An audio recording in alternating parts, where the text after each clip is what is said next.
Jesús, el Rey de la verdad. Le dijo entonces Pilato: Luego, ¿eres tú rey? Respondió Jesús: Tú dices que yo soy rey.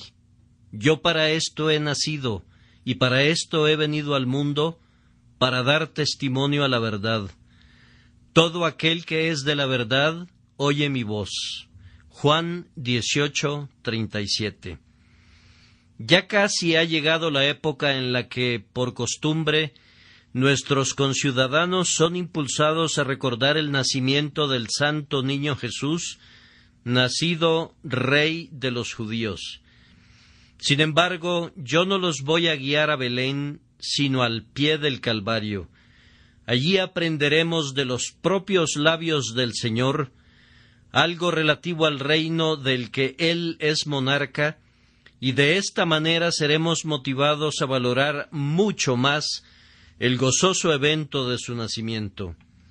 El apóstol Pablo nos informa que nuestro Señor Jesucristo dio testimonio de la buena profesión delante de Poncio Pilato.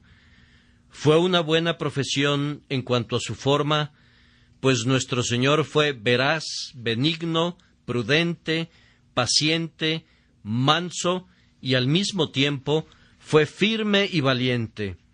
Su espíritu no se acobardó delante del poder de Pilato, ni se exasperó frente a sus miradas de desprecio. En su paciencia señoreaba en su alma, estableciéndose como el testigo modelo a favor de la verdad, tanto en su silencio como en su palabra. Dio también testimonio de la buena profesión en cuanto a su contenido, pues, aunque habló poco, lo que dijo fue lo necesario. Reclamó sus derechos a la corona y al mismo tiempo declaró que su reino no era de este mundo ni sería sustentado por la fuerza. Él vindicó tanto la espiritualidad como la veracidad esencial de su soberanía. Si alguna vez nos encontráramos en circunstancias semejantes, que seamos capaces también de dar testimonio de la buena profesión. Tal vez no tengamos que dar testimonio nunca ante un Nerón como Pablo, pero si tuviéramos que hacerlo, que el Señor nos ayude y nos dé la fortaleza para que nos comportemos como hombres valientes delante del león. En nuestras familias o entre nuestros conocidos del trabajo, podríamos tener que enfrentarnos a algún pequeño Nerón o responder a algún insignificante Pilato, que entonces demos también testimonio de la buena profesión. O que tengamos la gracia de quedarnos prudentemente callados o ser mansamente francos, según lo requiere el caso, y en cualquiera de ambas circunstancias, que seamos fieles a nuestra conciencia y a nuestro Dios. Que el doliente rostro de Jesús, el fiel y verdadero testigo, el príncipe de los reyes de la tierra, esté a menudo delante de nuestros ojos para sofocar el primer brote de indecisión y para inspirarnos un intrépido valor. Tenemos para nuestra consideración, en las palabras del texto, una parte de la buena profesión de nuestro Salvador relacionada con su reino. Observen, primero que nada, que nuestro Señor afirmó ser un rey. Pilato dijo: Luego, ¿eres tú rey?, haciendo la pregunta con una sorpresa burlona, ya que el pobre hombre que estaba frente a él tenía pretensiones de realeza. Se sorprenden que Pilato se hubiera maravillado grandemente al descubrir pretensiones de realeza asociadas con una condición tan deplorable. El Salvador respondió, en efecto: Tú dices que yo soy rey. La pregunta fue sincera a medias. La respuesta fue completamente solemne: Yo soy rey. Nada fue expresado jamás por nuestro Señor con mayor certeza y sinceridad. Ahora, fíjense que la afirmación de nuestro Señor de ser rey la hizo sin la menor ostentación ni deseo de sacarle algún provecho. Hubo otras ocasiones en las que, si hubiese dicho «yo soy rey», habría sido llevado en hombros por el pueblo y coronado en medio de aclamaciones generales. Sus paisanos fanáticos en una ocasión le habrían hecho rey de buen grado. Y leemos que, una vez, iban a venir a apoderarse de él y hacerle rey. En esas oportunidades él hablaba muy poco acerca de su reino, y lo que llegaba a decir lo expresaba en parábolas que luego explicaba únicamente a sus discípulos cuando se encontraban a solas. Muy poco se refería en su predicación a lo concerniente a sus derechos de nacimiento como hijo de David y como vástago de la casa real de Judá, pues rehuía los honores del mundo y desdeñaba las glorias frívolas de una diadema temporal. El que vino en amor para redimir a los hombres no tenía ninguna ambición por las insignificancias de la soberanía humana. Pero ahora, habiendo sido traicionado por su discípulo, acusado por sus paisanos, estando en manos de un gobernante injusto, y cuando no puede beneficiarse de ello, sino que le acarreará escarnio en vez de honor, entonces declara abiertamente y responde a su interrogador: «Tú dices que yo soy rey». Observen bien la claridad de la declaración de nuestro Señor. No había forma de malinterpretar sus palabras. «Yo soy rey». Cuando ha llegado el tiempo para que la verdad sea publicada, nuestro Señor no es remiso en declararla. La verdad tiene momentos oportunos para el discurso y ocasiones en las que el silencio resulta más conveniente. No debemos echar nuestras perlas delante de los cerdos, pero cuando llega la hora de hablar, no debemos dudar, sino que debemos hablar con la voz de una trompeta, emitiendo un claro sonido que ningún hombre pueda malinterpretar. Así, aunque era un prisionero condenado a muerte, el Señor declara valerosamente su realeza, sin importarle que Pilato le cubriera de escarnio a consecuencia de ello. Oh, que tengamos la prudencia del Señor para hablar la verdad en el momento oportuno, y el valor del Señor para predicar la verdad, llegado su momento. Soldados de la cruz, aprendan de su capitán. La afirmación de realeza por parte de nuestro Señor debe haber sonado como algo muy extraño al oído de Pilato. Jesús, indudablemente, estaba muy agobiado, triste y debilitado en su apariencia externa. Él había pasado la primera parte de la noche en el huerto, en medio de una agonía. En horas de la medianoche había sido llevado a rastras de Anás a Caifás y de Caifás a Herodes. Ni siquiera se le había permitido descansar al despuntar el día, de tal forma que, de puro cansancio, se vería muy lejos del parecer de un rey. Si tomaran a alguna pobre criatura andrajosa de la calle y le preguntaran luego: ¿eres tú rey?, difícilmente la pregunta podría ser más sarcástica. Pilato, en su corazón, despreciaba a los judíos como tales, pero aquí tenía frente a sí a un pobre judío, perseguidos por los de su propia raza, desvalido y sin amigos. Sonaba a burla hablar de un reino vinculado a él. Sin embargo, la tierra no vio jamás a un rey más verdadero. Nadie del linaje de Faraón, de la familia de Nimrod o de la raza de los Césares era tan intrínsecamente imperial en sí mismo como lo era él, reconocido muy merecidamente como rey en virtud de su linaje, sus logros y su carácter superior. El ojo carnal no podía ver esto, pero para el ojo espiritual es tan claro como la luz del mediodía.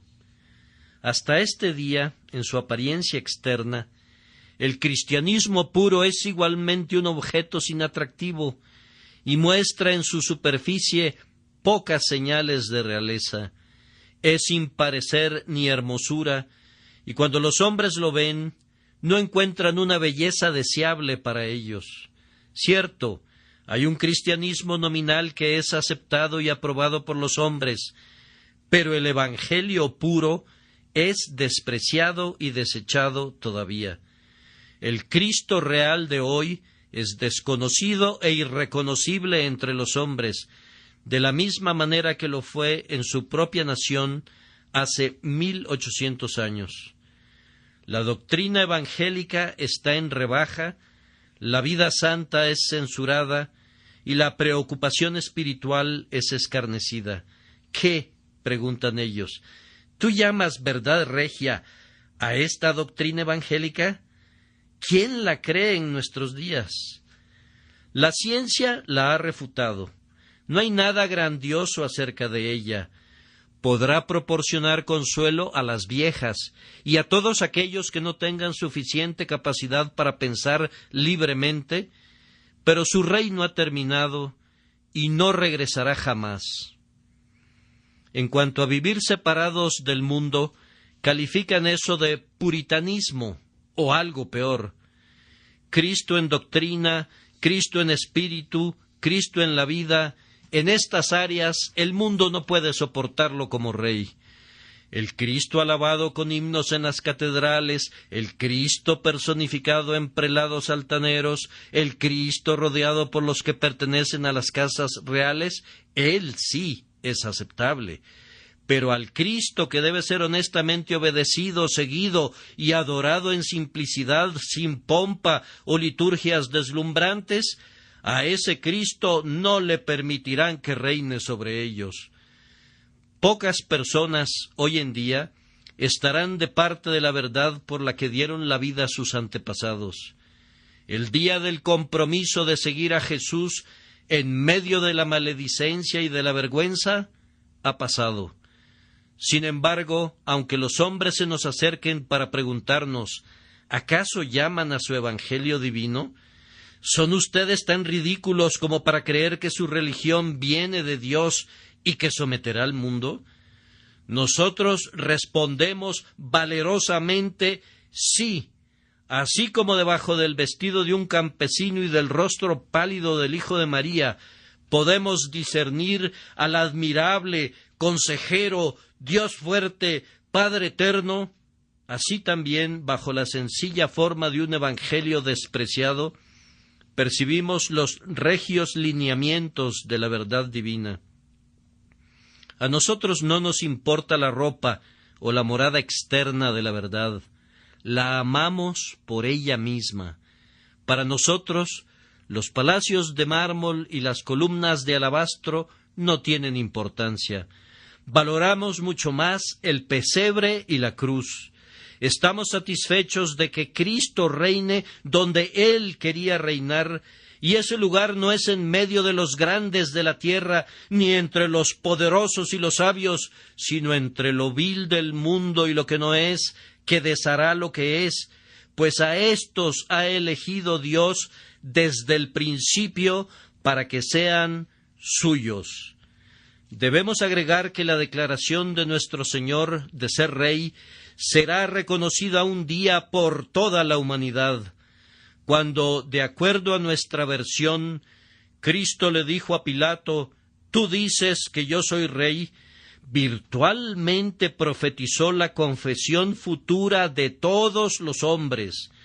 Algunos que han sido enseñados por su gracia se regocijan en él en esta vida como su Rey y todo codiciable. Bendito sea Dios, el Señor Jesús podría mirarnos a los ojos a muchos de nosotros y decirnos: «Tú dices que yo soy Rey», y nosotros responderíamos: «Lo decimos gozosamente», pero vendrá el día cuando Él se siente en su gran trono blanco, y entonces, cuando las multitudes tiemblen en la presencia de su temible majestad, gente incluso como Poncio Pilato y Herodes y los principales sacerdotes reconocerán que Él es Rey. Entonces a cada uno de sus aterrados e irresistiblemente convencidos enemigos les dirá: ahora, oh despreciador, tú dices que yo soy rey, pues ante él se doblará toda rodilla y toda lengua confesará que él es el Señor. Recordemos en este punto que cuando nuestro Señor dijo a Pilato: tú dices que yo soy rey, él no se estaba refiriendo a su dominio divino. Pilato no estaba pensando en eso para nada, ni nuestro Señor, me parece, se refirió a eso. Sin embargo, no se olviden que, como divino, Él es el Rey de reyes y Señor de señores. No debemos olvidar nunca que, aunque murió en debilidad como hombre, Él vive eternamente y gobierna como Dios, y tampoco creo que se refería a su soberanía mediadora, que posee sobre la tierra en relación a su pueblo, pues al Señor toda potestad le es dada en el cielo y en la tierra, y el Padre le ha dado potestad sobre toda carne, para que dé vida eterna a todos los que le fueron dados. Pilato no estaba aludiendo a eso en primer lugar, ni nuestro Señor tampoco. Él se estaba refiriendo a ese gobierno que personalmente ejerce en las mentes de los fieles a través de la verdad. Ustedes recordarán el dicho de Napoleón: yo he fundado un imperio mediante la fuerza y se ha desvanecido. Jesucristo estableció su reino en el amor y permanece hasta este día y permanecerá. Ese es el reino al que la palabra del Señor se refiere, el reino de la verdad espiritual en el que Jesús reina como Señor sobre aquellos que son de la verdad. Él afirmaba ser un rey, y la verdad que reveló y de la cual Él era la personificación es, por lo tanto, el cetro de su imperio. Él gobierna mediante la fuerza de la verdad sobre aquellos corazones que sienten el poder de la rectitud y de la verdad, y por tanto se someten voluntariamente a su guía, creen en su palabra y son gobernados por su voluntad. Cristo reclama soberanía entre los hombres como Señor espiritual. Él es Rey de las mentes de los que le aman, de los que confían en Él y le obedecen, porque ven en Él la verdad que desean sus almas con vehemencia. Otros reyes gobiernan nuestros cuerpos, pero Cristo gobierna nuestras almas. Aquellos gobiernan por la fuerza, pero Él gobierna por los atractivos de la justicia.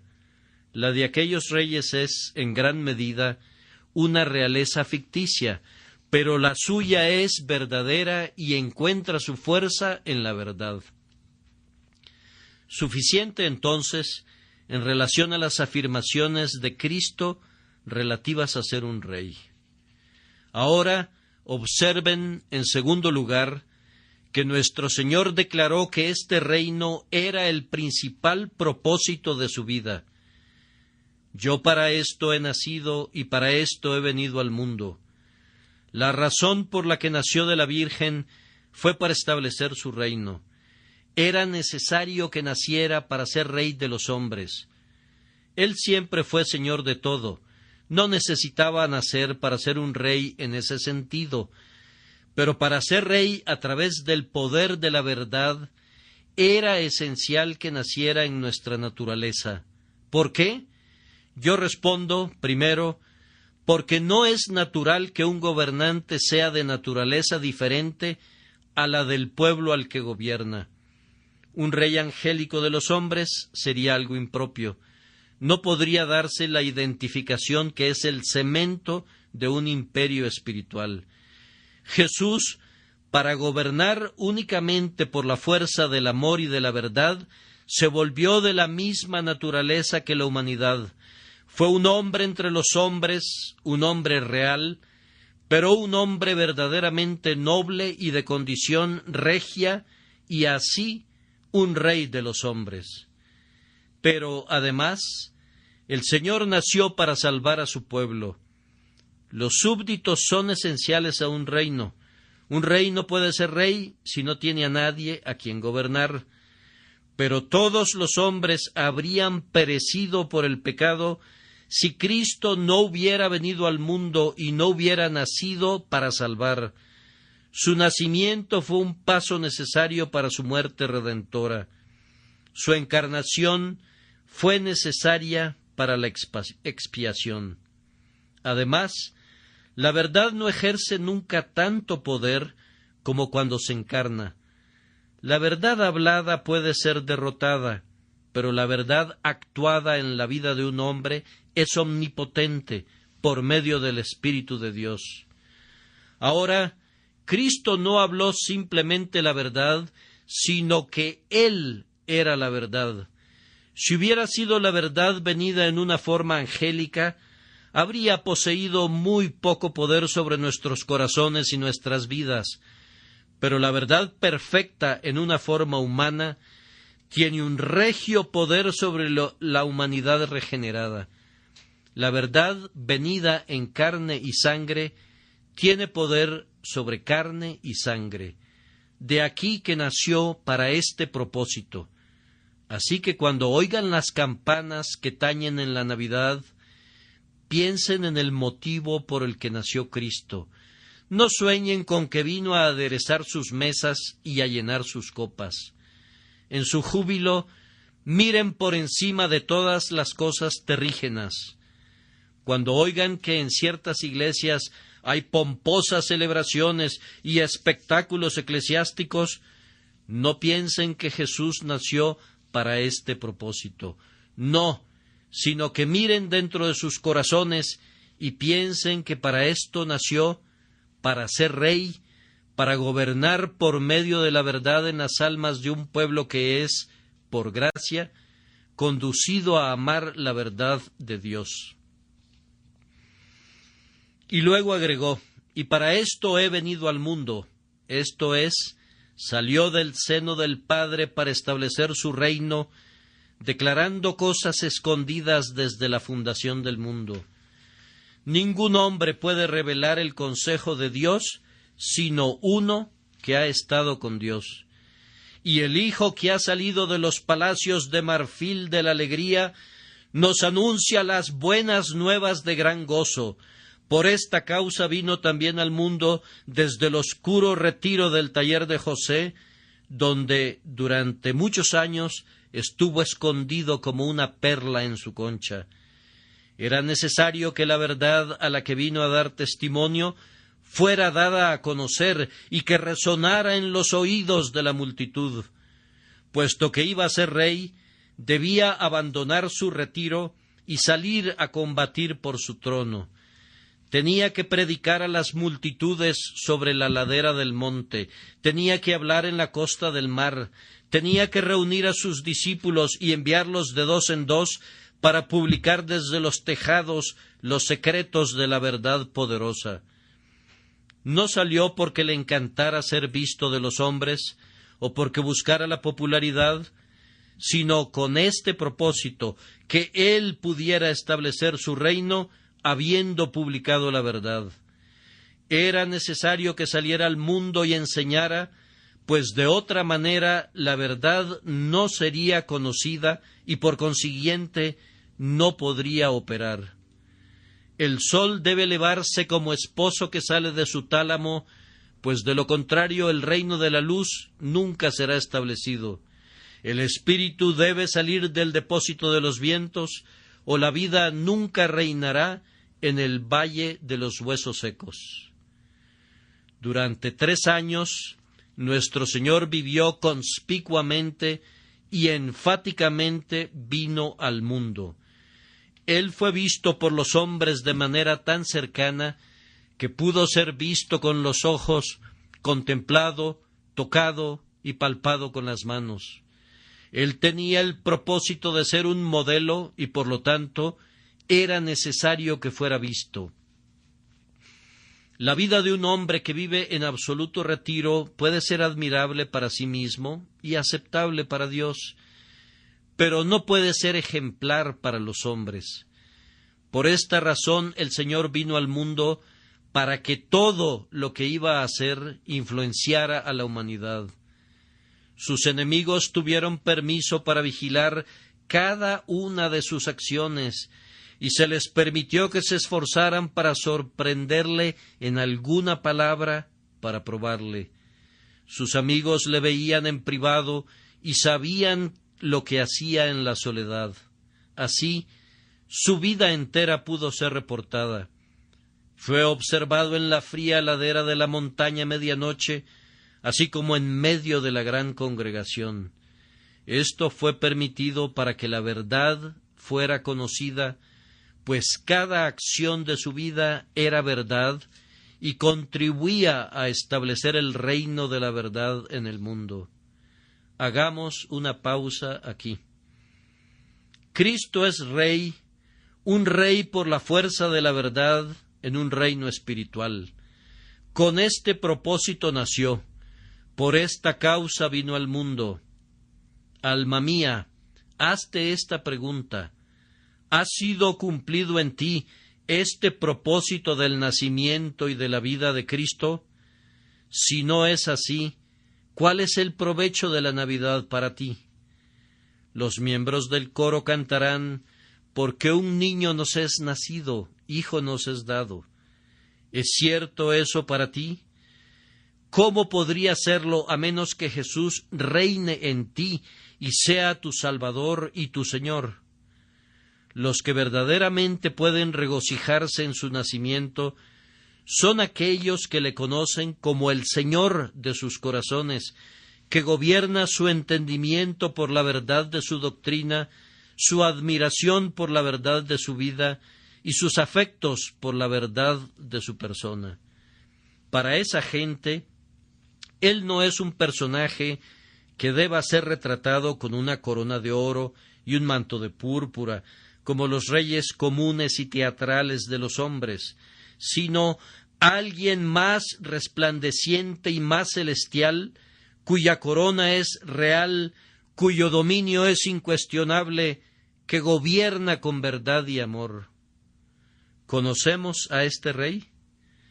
Esta pregunta se podría aplicar muy bien a nosotros, pues, amados hermanos, hay muchos que dicen: Cristo es mi Rey, pero que no saben lo que dicen, pues no le obedecen.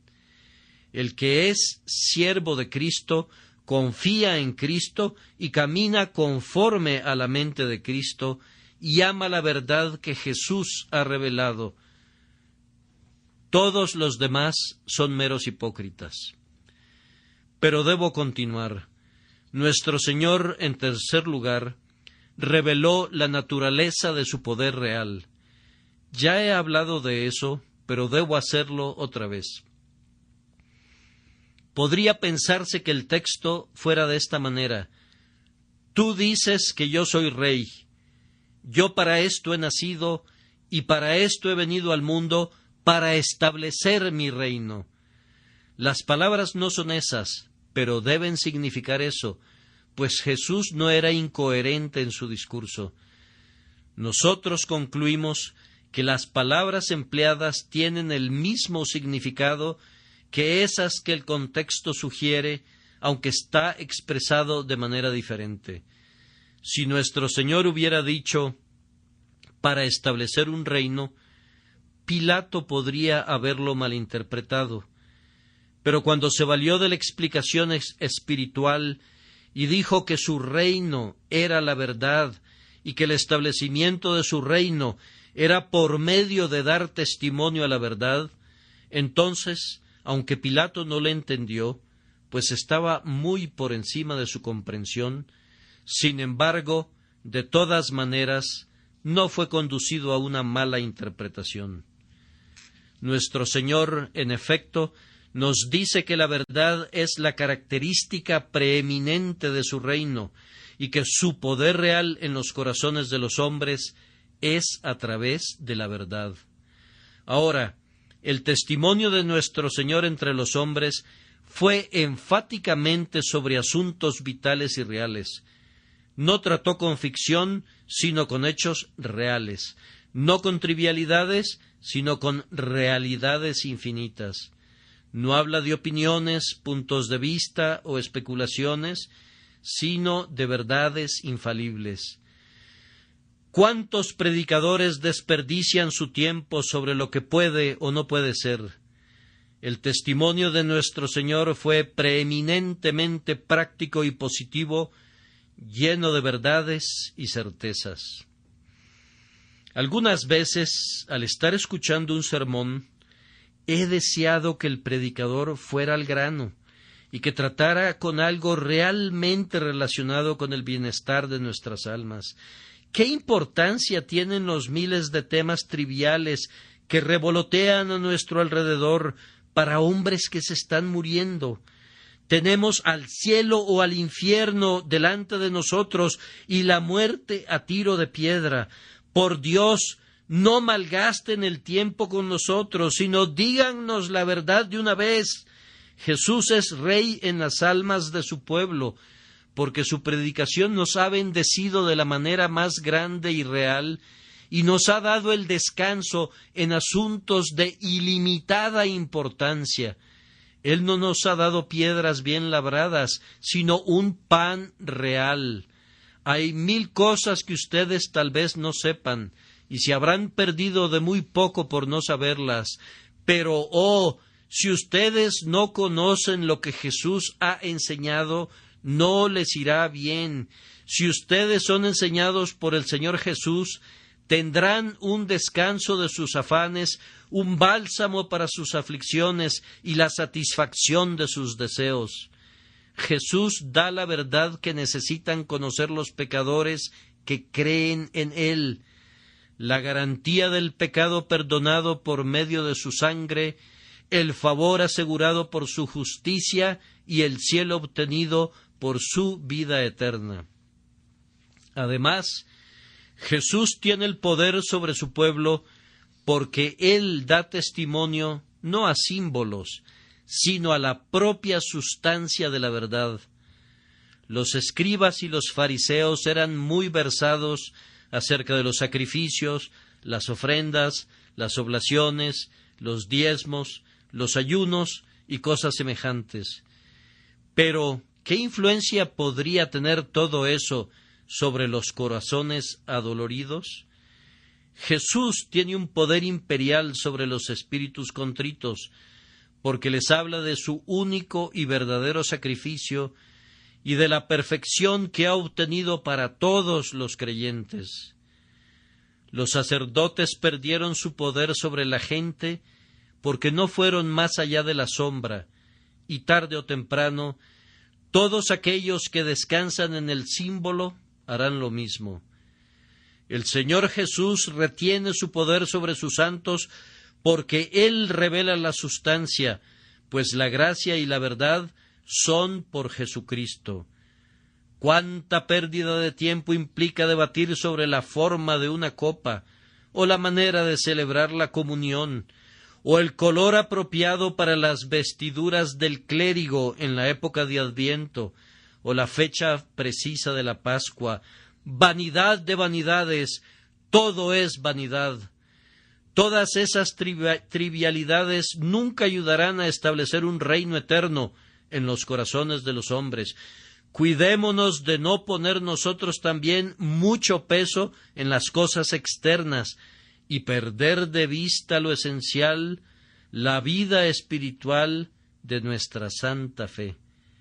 El reino de Cristo no es comida ni bebida, sino justicia, paz y gozo en el Espíritu Santo. El poder del Rey Jesús en los corazones de su pueblo descansa en gran manera en el hecho de que Él pone de manifiesto la verdad sin mezcla, sin la contaminación del error. Él nos ha entregado una luz pura y no tinieblas. Su enseñanza no es una combinación de la palabra de Dios y de las invenciones del hombre. No es una mezcla de inspiración y de filosofía. Plata sin escorias es la riqueza que Él da a sus siervos.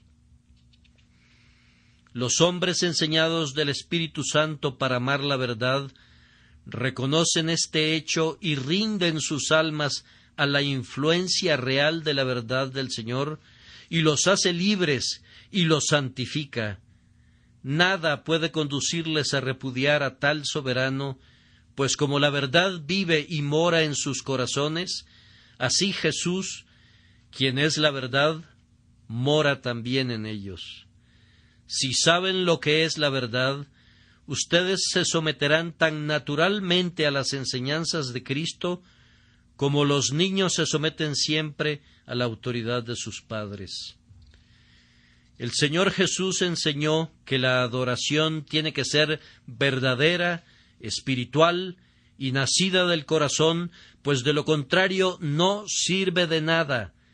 Él no tomó partido por el templo en Gerizim o por el templo en Sión, sino que declaró que la hora había llegado cuando los que adoran a Dios le adorarán en espíritu y en verdad.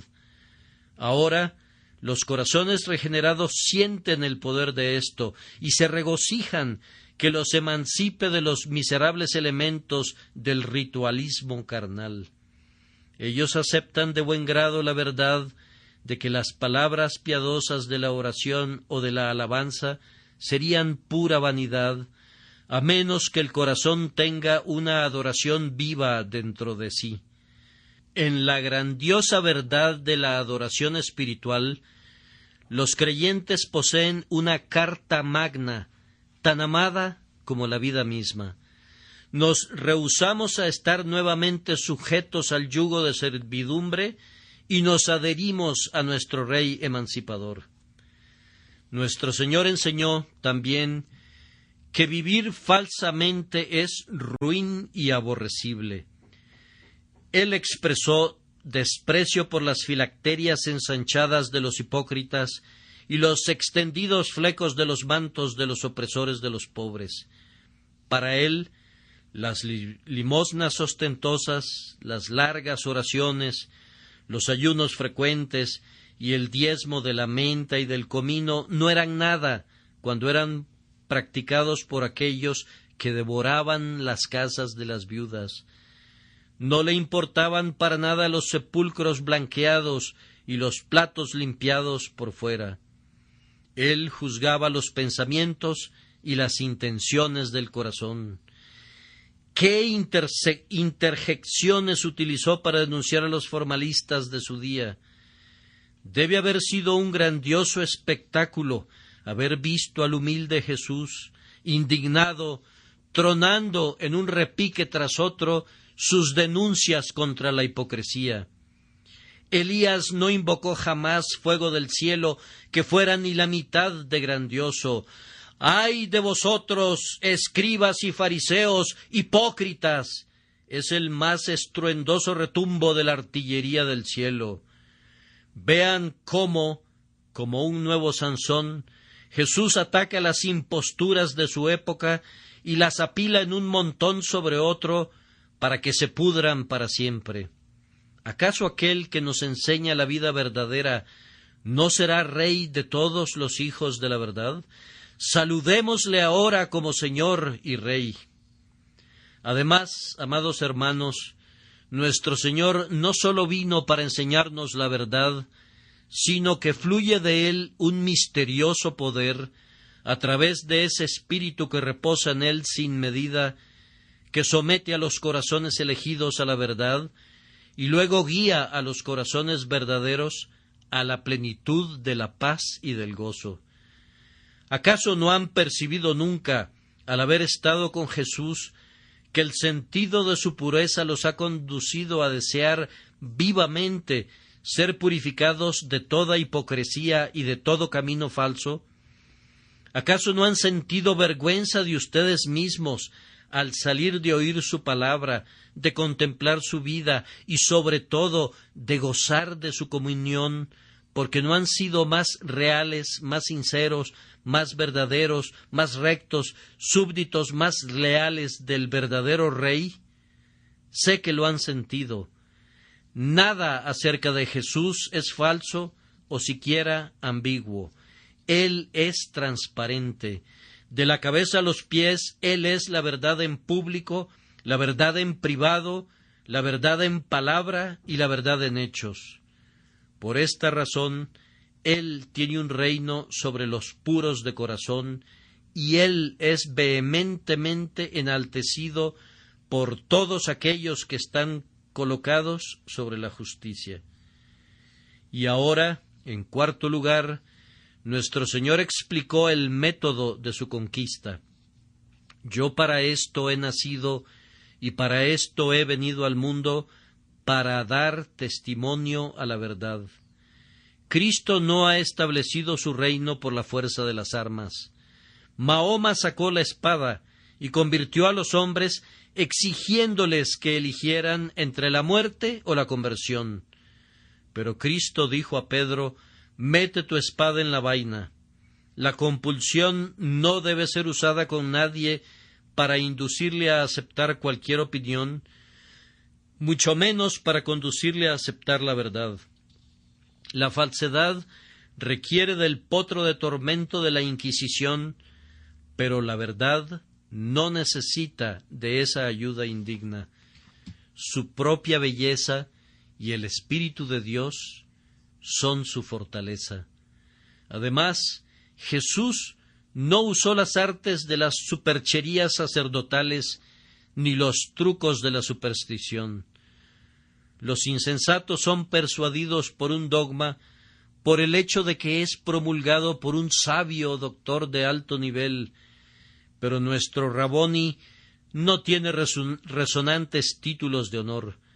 La gente vulgar imagina que un enunciado debe ser correcto si emana de una persona que usa largas mangas o proviene de un lugar donde los estandartes son de costosa hechura y la música es de lo más dulce.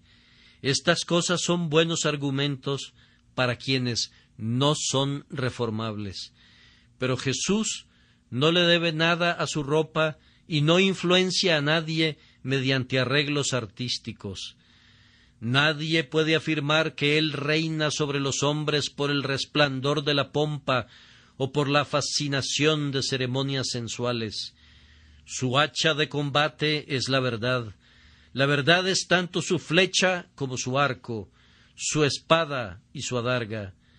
Créanme, ningún reino es digno del Señor Jesús, sino aquel que tiene sus cimientos cifrados en verdades indisputables. Jesús despreciaría reinar con la ayuda de una mentira. El cristianismo verdadero nunca fue promovido mediante política o engaño, haciendo lo malo o diciendo lo falso. Incluso exagerar la verdad corresponde a engendrar error, y así derribamos la verdad que pretendíamos establecer. Hay algunos que dicen: presenta una línea de enseñanza y nada más, para que no parezcas inconsistente. ¿Qué tengo yo que ver con eso? Si es la verdad de Dios, estoy obligado a presentarla toda y a no guardarme nada de ella.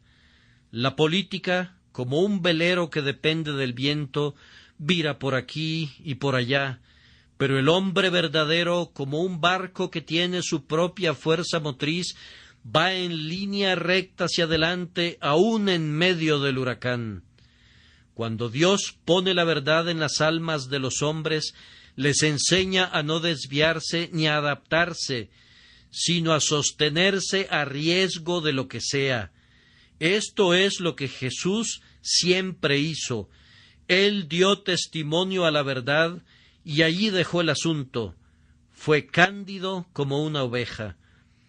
Aquí será apropiado responder la pregunta: ¿a cuál verdad dio testimonio? Ah, mis hermanos, ¿a cuál verdad no dio testimonio? ¿Acaso no reflejó toda la verdad en su vida? Vean cuán claramente expresó la verdad que Dios es amor. Cuán melodioso, cuán semejante a repiques de campanas de Navidad fue su testimonio a la verdad que de tal manera amó Dios al mundo que ha dado a su Hijo unigénito para que todo aquel que en Él cree no se pierda, mas tenga vida eterna. También dio testimonio de que Dios es justo. Cuán solemnemente proclamó ese hecho. Sus heridas sangrantes, sus moribundas agonías, sonaron esa solemne verdad como un tañido fúnebre que incluso los muertos pudieron oír. Dio testimonio a la exigencia de Dios por la verdad en lo íntimo, pues a menudo hizo la disección de los hombres y los desnudó, y abrió sus secretos pensamientos y los descubrió para ellos mismos, y les hizo ver que el ojo de Dios soporta únicamente la sinceridad. ¿Acaso no dio testimonio a la verdad que Dios había resuelto hacer para sí un pueblo nuevo y un verdadero pueblo? ¿Acaso no estaba siempre hablando de sus ovejas que oyen su voz, del trigo que recogería en el granero y de las cosas preciosas que serían atesoradas cuando los malos fueran arrojados fuera? En eso estaba dando testimonio que lo falso debe morir, que lo irreal debe ser consumido, que la mentira debe cubrirse de herrumbre y pudrirse, pero que lo verdadero, lo sincero, lo lleno de gracia, lo vital, debe soportar cualquier prueba y debe durar más que el sol. En una época de fingimientos, siempre estaba barriendo con las pretensiones y estableciendo la verdad y la rectitud como sus testigos. Y ahora, amados, esta es la manera en la que el reino de Cristo será establecido en el mundo. Por esta causa nació la Iglesia, y por este propósito vino ella al mundo, para establecer el reino de Cristo, dando testimonio a la verdad. Yo anhelo, amados míos, ver que todos ustedes den testimonio. Si aman al Señor, den testimonio a la verdad. Deben hacerlo personalmente, deben hacerlo colectivamente.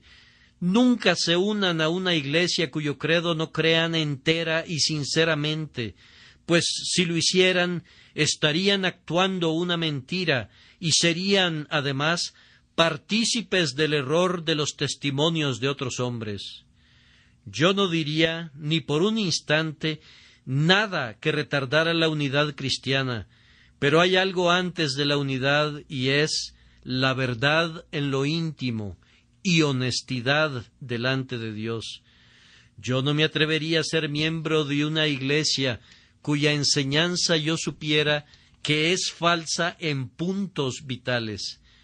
Preferiría ir al cielo solo que engañar mi conciencia por tener compañía. Ustedes podrán decir, pero yo protesto contra el error de mi iglesia. Queridos amigos, ¿cómo podrían protestar consistentemente en contra de ese error cuando profesan estar de acuerdo con él, siendo miembros de una iglesia que lo avala? Si eres un ministro de una iglesia, en efecto estás diciéndole al mundo, yo creo y enseño las doctrinas de esta iglesia, y si subes al púlpito y dices que no crees en ellas, ¿qué concluirá la gente? Dejo que juzguen por ustedes mismos. Vi la torre de una iglesia el otro día, con un reloj en ella, que me sorprendió al marcar las 10:30, cuando yo pensaba que eran las 9 aproximadamente.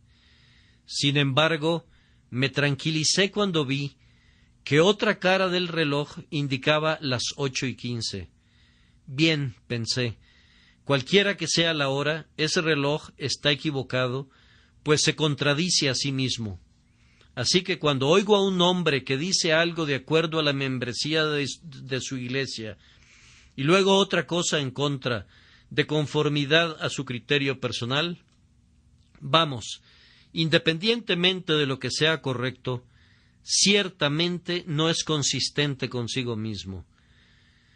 Demos testimonio a la verdad, puesto que hay gran necesidad de hacerlo ahora mismo, pues dar testimonio no goza de buena fama.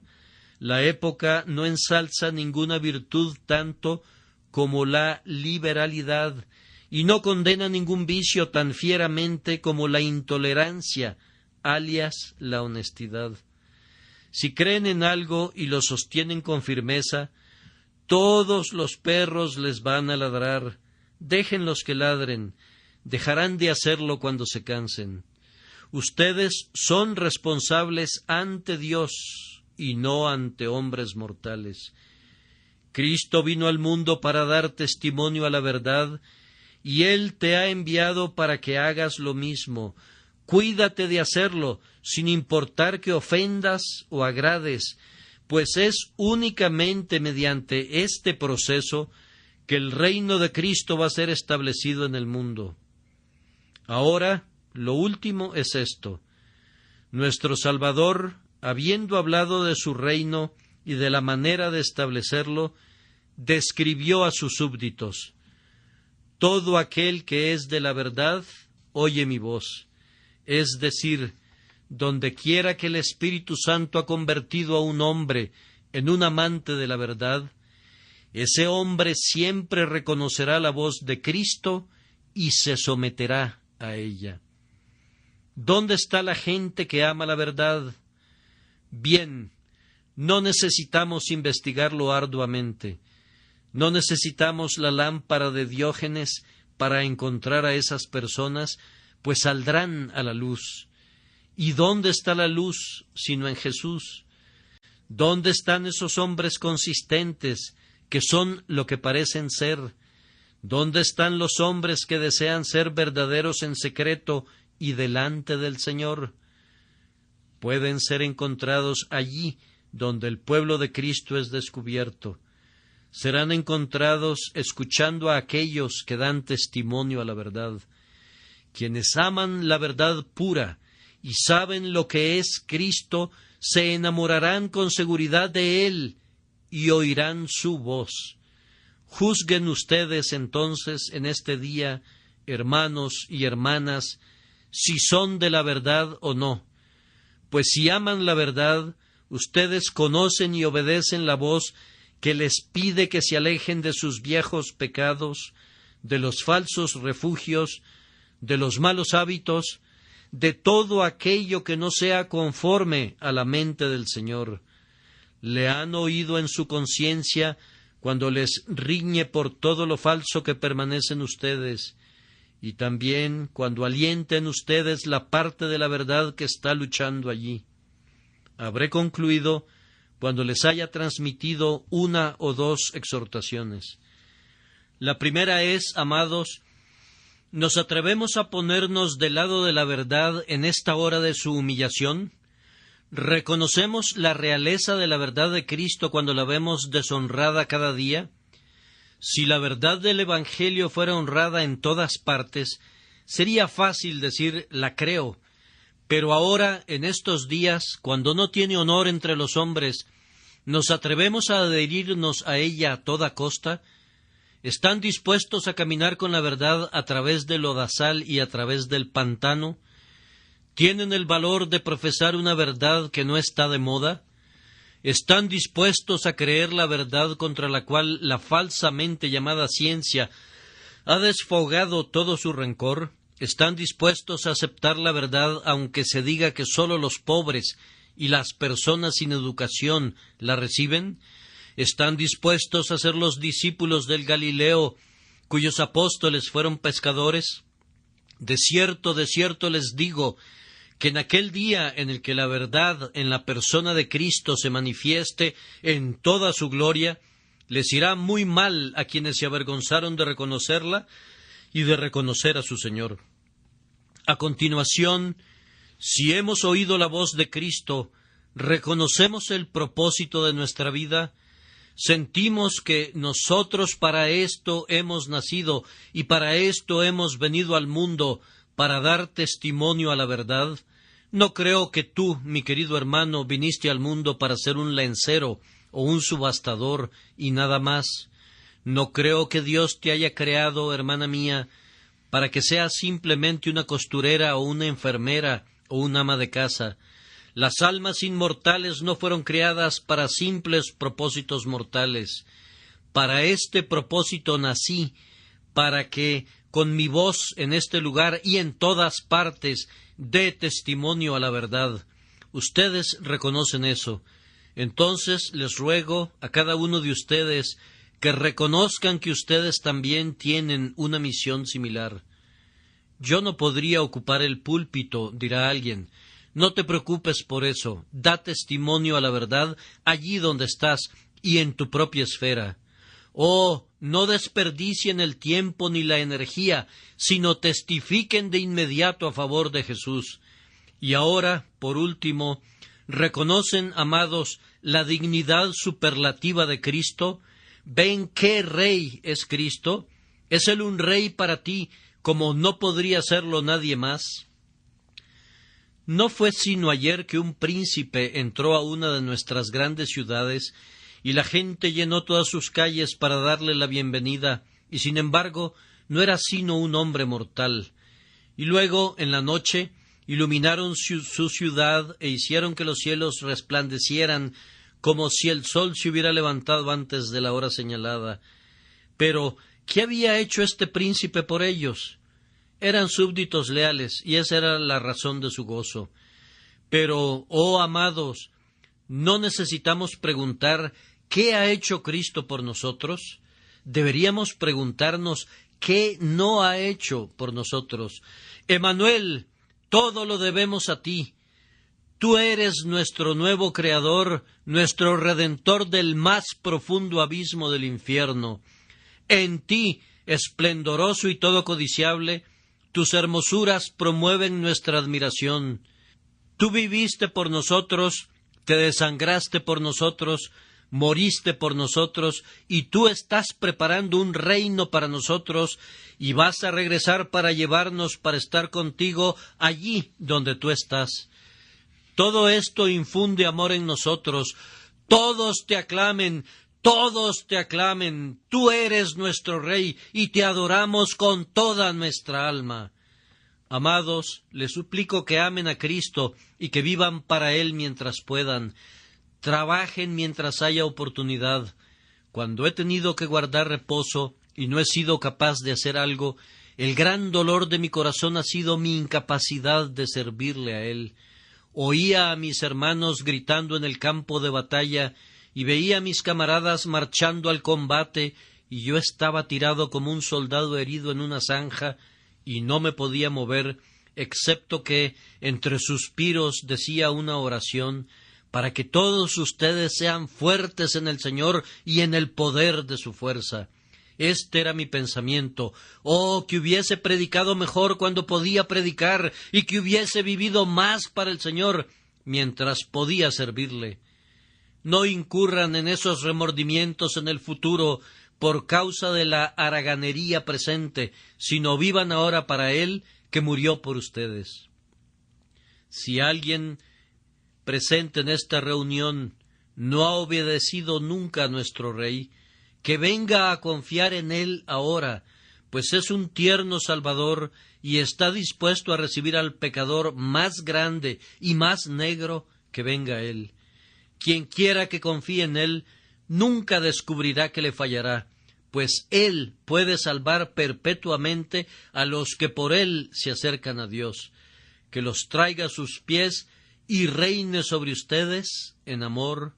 Amén.